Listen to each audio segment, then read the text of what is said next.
Hello everyone, আসসালামু আলাইকুম। Welcome back to my another blog. আশা করি যার যার অবস্থানে সবাই ভালো আছেন। আলহামদুলিল্লাহ আমিও ভালো আছি। তো আজকের ব্লগটি শুরু করছি রাইয়ানের ভিডিও দিয়ে। বারান্দায় আজকে কিছু ফুল ফুটেছে, তো রাইয়ান মোবাইল নিয়ে যে কয়েকটা ভিডিও করেছে, ওর সাথে পরে আমিও জয়েন হয়েছি। তো এখানে পুর্তুলিকা গাছগুলো আস্তে আস্তে সতেজ হচ্ছে আর এখন ফুল ধরা শুরু করেছে। চলে আসলাম এখন রান্নাঘরে, সকালে নাস্তাটা রেডি করব। এই আলু ভাজিটা গতকাল রাতের ছিল, তো ভাবলাম যে রুটি দিয়ে এটা খেয়ে ফেলি। আর এখানে দুইটা ডিম পোস্ট করেছি, মুস্কান আর মুস্কানের বাবা এখনও ঘুম থেকে উঠে নাই। আমি আর রাইয়ান এখন নাস্তা করব।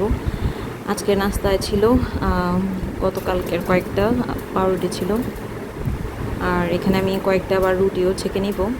এই যে আমি এখানে রুটি নিয়েছি, পাউরুটিও আছে সাথে। তো ডিম ভাজা তেলে আমি পাউরুটিটা দিয়ে দিলাম, হালকা একটু ছেঁকে নিব যেহেতু এটা ফ্রিজে ছিল পাউরুটি। গতকাল সন্ধ্যায় বাজার থেকে পুঁইশাক নিয়ে আসছিলাম, তো এই যে পুঁইশাকের ডাঁটাগুলো আমি পানিতে ভিজিয়ে রেখেছি। যদিও এখানে আমার কাছে মাটি কম, তাই ভাবলাম যে কিছুদিন একটু পানিতে রাখি, যখন চারা বের হবে বা ছোটো ছোটো গাছ বেরোবে তখন এটা আমি মাটিতে লাগাবো। তো এখানে আবার আমি চাটা বানিয়ে নিলাম, এখন কাপে ঢেলে নিচ্ছি। সকালে আসলে চা না খেলে মনে হয় যে ঘুমই কাটে না, তো এরপর আর ভিডিও করা হয়নি। একদম দুপুরবেলা এটা আজকে পাবদা মাছ ভুনা করব। পাবদা মাছটা ভুনা করার আগে সবসময় আমি মাছটা একটু ভেজে নেই, তাহলে ভুনা করার সময় মাছটা ভাঙে না। আর পাবদা মাছ খুবই নরম, আসলে এটা যে কোনো সময় ভেঙে যেতে পারে। এইদিকে রাইয়ান মুস্কানের জন্য আমি কোয়েল পাখির ডিম সিদ্ধ দিয়েছিলাম, তো এটাও প্রায় হয়ে এসেছে। আজকে ছোট আলু দিয়ে ডাল রান্না করব। গতকাল রাতে যখন এই আলুগুলো নিয়ে আসছিল আমার হাজব্যান্ড, আমি ভাবছিলাম যে নতুন আলু, পরে আসলে সকালে যখন কাটতে বসি দেখি যে এগুলো আসলে লাল আলু।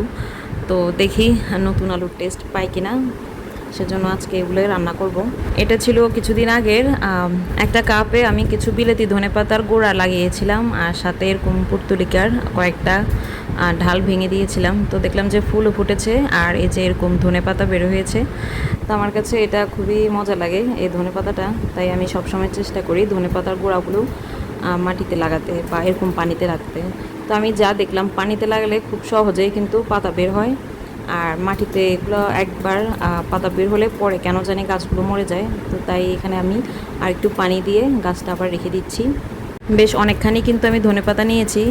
এরপর চলে আসলাম আলুর ডাল রান্না করতে। তো এখানে আমি প্রথমে পেঁয়াজটা দিয়ে দিচ্ছি। পেঁয়াজটা যখন হালকা লাল হয়ে আসবে তখন আমি রসুন বাটা দিয়ে দিব। নতুন আলু দিয়ে ডাল রান্না করলে কিন্তু খুবই মজা লাগে, সাথে যদি একটা ডিম দেওয়া যায় বা কোনো টক জাতীয় কোনো কিছু দেওয়া যায়। তো এখানে আমার পাবদা মাছ কিন্তু ভুনা হয়ে গিয়েছে। অফ ক্যামেরায় আমি রান্নাটা শেষ করেছিলাম আর তখন ভিডিও করা হয়নি। আচ্ছা, যেটা বলছিলাম, তো নতুন আলু দিয়ে আসলে ডাল রান্না করলে খুবই মজা হয়। তো এখানে আমি দেশি আলু দিয়ে ডালটা আজকে রান্না করব। দেখি, কোনো আইডিয়া নেই কেমন হবে, কিন্তু আমার কাছে মনে হচ্ছে যে নতুন আলুটা তাড়াতাড়ি সেদ্ধ হয়, এটা হয়তো বা একটু সময় লাগবে। আজকে আসলে বাসায় অন্য সবজি নাই, শুধু পালং শাক ছিল। তো পালং শাক গতকালকেও খেয়েছি, তাই ভাবলাম যে আজকে অন্য কিছু ট্রাই করি। এই যে এখন আমি মশলাটা ভালোভাবে কষিয়ে আলুগুলো দিয়ে দিলাম। যেগুলো একটু বড় সাইজের আলু সেগুলো 2-3 পিস করে নিয়েছি। এখন কষিয়ে কষিয়ে রান্নাটা করছি। তো মাশাল্লাহ কালারটা কিন্তু অনেক সুন্দর আসছে। আমি আলুটা একটু পানি দিয়ে দিয়ে সিদ্ধ করব, যেহেতু এটা একটু সময় লাগবে। তো এটা ছিল প্রায় 20 থেকে 25 মিনিট পর। আলুটা কিন্তু তখনও সেদ্ধ হয় নাই। আমি একটু পর পর কিন্তু আলুগুলো মাঝখান থেকে কেটে দিচ্ছিলাম। তো এগুলো আমি প্রথমে কেটেছিলাম এক সাইজে, কিন্তু লাস্ট পর্যন্ত হতে হতে এগুলো আমি আসলে আরও ছোট করে ফেলি। এই যে মাঝে মাঝে কিন্তু এসব এক্সপেরিমেন্ট করতে গেলে একটু হেরফের হয়, ব্যাপার না। এই আলুর ডালটা যে কোনোভাবেই হোক মজা করে রান্না করতে হবে, না হলে আমার এক পাতিল তরকারি নষ্ট হবে। তো এই যে এই পর্যায়ে যখন দেখলাম আলুটা সেদ্ধ হয়ে গিয়েছে, তো আমি একটা ডিম ভেঙে দিলাম আর কয়েকটা কাঁচামরিচ দিয়ে দিলাম। খুব বেশি ঝাল রান্না করব না, যেহেতু রাইয়ান মুস্কান দুজনে ছোট, ওরা খুব বেশি একটা ঝাল খেতে পারে না। যতক্ষণ নাড়ছি ততক্ষণ কিন্তু এগুলো ছোট ছোট করে দিচ্ছিলাম। এটা হচ্ছে আমার ফাইনাল লুক। এই যে এখন বিলাতি ধনেপাতাগুলো দিয়ে দিচ্ছি।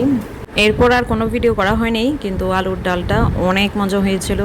তো বাসায় আপনারাও ট্রাই করতে পারেন। যেদিন বাসায় কোনো শাকসবজি থাকবে না, ধরেন মাছ মুরগিও থাকবে না, সেদিন কিন্তু এটা ট্রাই করতে পারেন। এই রান্নাটা অবশ্যই আপনাদের ভালো লাগবে। ধরেন আপনাদেরকে একটা বাজার নাই রেসিপি শেয়ার করলাম, একটু মজা করলাম আর কি। যাই হোক, আমার ভিডিও যদি আপনাদের ভালো লেগে থাকে তাহলে অবশ্যই কিন্তু লাইক ফলো দিয়ে পাশে থাকবেন। আর যারা আমার ভিডিও আজকে প্রথম দেখছেন তারা কিন্তু অবশ্যই পেজে ফলো দিয়ে রাখবেন। আজকের মতো বিদায় নিচ্ছি। সবাই ভালো থাকবেন, সুস্থ থাকবেন, সবাইকে ভালো রাখবেন। আল্লাহ হাফেজ।